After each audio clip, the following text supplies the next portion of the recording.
In new era of great power rivalry, countries are choosing to preserve national supremacy over global problem solving. This will have consequences. President Joe Biden meets with Indian Prime Minister Narendra Modi in the Oval Office of the White House. AP photo. Our thinking about the international system is focused on a new era of great power competition. An assertive China is seeking to refashion the international order and exercise greater regional hegemony. The United States, in turn, will seek to deny China that privilege. Recently, Secretary Antony Blinken outlined the U.S. approach to China: competitive when it should be, collaborative when it can be, and adversarial when it must be. This is a very smart formulation, but at a high level of abstraction, this pretty much describes the approach of every country in the world to this geopolitical moment. The big question is whether the competitive and adversarial dynamics are now so deep that the space for collaboration is diminishing fast. Two dynamics were supposed to counteract the risks of great power competition. The first was global economic interdependence. Global trade has rebounded to its pre-pandemic levels. Even China-US trade and investment ties remain robust. The American financial sector has still not given up on China, but it is hard to shake off the sense that the logic of interdependence is now under severe ideological stress. Interdependence has not led to greater convergence on political values or a more open global political order. The domestic political economy in China has shifted to dual circulation, while the success of Biden's plans hinges on reversing significant aspects of globalization. There is now bipartisan consensus in the US that China needs to be contained, just as China is convinced that the US will not only not tolerate China's further rise, it will still actively undermine its political system and civilizational claims. In much of the world, the full psychological force of the pandemic is yet to begin. This will encourage a kind of wariness about excessive interdependence, even if hedged with sufficient diversification of sources.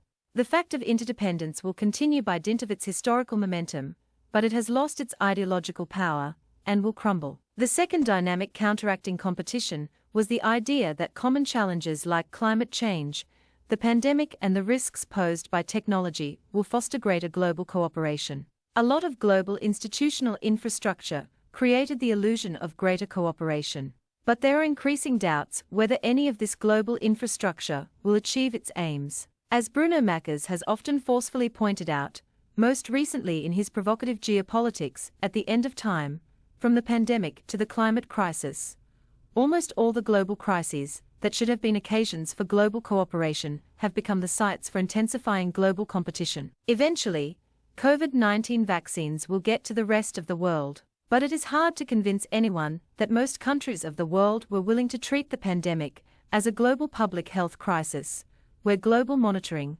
allocation, and production decisions were governed by global health considerations. The shift in the climate change discourse is about intensifying technological competition and maintaining national economic supremacy, rather than solving a global problem. Optimists could argue that it is precisely this competitive dynamic that spurs innovation and will eventually generate solutions that will benefit everyone. But this optimism is wearing thin. It is not entirely clear that all the innovations induced by this competitive dynamic will, in fact, limit global warming to 1.5 degrees Celsius. Second, it leaves the question of a modicum of justice in the international order entirely unresolved. Associating justice with the international order might seem like an oxymoron, but a lot of the positions of the West are about preserving its developmental hegemony in a context where that hegemony is no longer tenable. We have also learnt over the last couple of decades that the international system, and all global public goods, including security, can be made extremely vulnerable even by small groups carrying a sense of grievance. So, the distribution of technology, finance, and developmental space will matter. But there is also something surreal in thinking about the credibility of countries at this moment. There is the litany of unachieved goals and broken promises from the West. The US goes to the COP26 just as it is pushing for more hydrocarbon production. India, in the context of what other countries are doing, takes a very well-judged stance at the international level. But it is difficult not to wonder whether a country that lets its citizens breathe the foulest air, and cannot get its head around a solvable problem of stubble burning, can project seriousness. So, climate and global public health, rather than acting as a spur to global cooperation, are going to be symptoms of a deep pathology. Now think of all the areas where the risks of the global system are magnifying: cyber threats, the possible risks of unregulated technology, whether in artificial intelligence or biological research, competition in space, a renewed competition in nuclear weapons, and an intensifying arms race. In not a single one of these areas is there a serious prospect of any country thinking outside of an adversarial nationalist frame. There is also an almost inchoate sense of a cultural moment across the world, where too many groups are itching for conflicts of various kinds with a blasé sense that the costs of the conflicts can be absorbed. But also a fundamental sense of boredom with being liberal in the broadest sense of the term. The old multilateral system was undergirded by, and partially an instrument for, US power. It was inevitable that that architecture would become a site of conflict. But almost no one is committed to building multilateralism back better.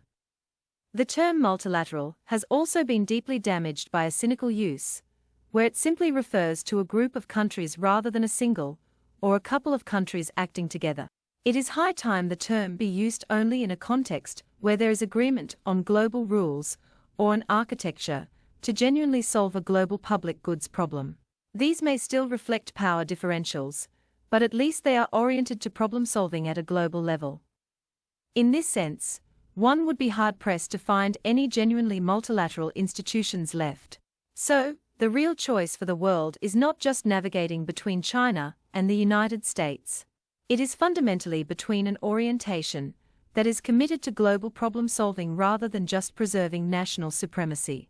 It will require reversing Blinken's formulation. It will require countries to be collaborative when they should be, rather than merely when they can be.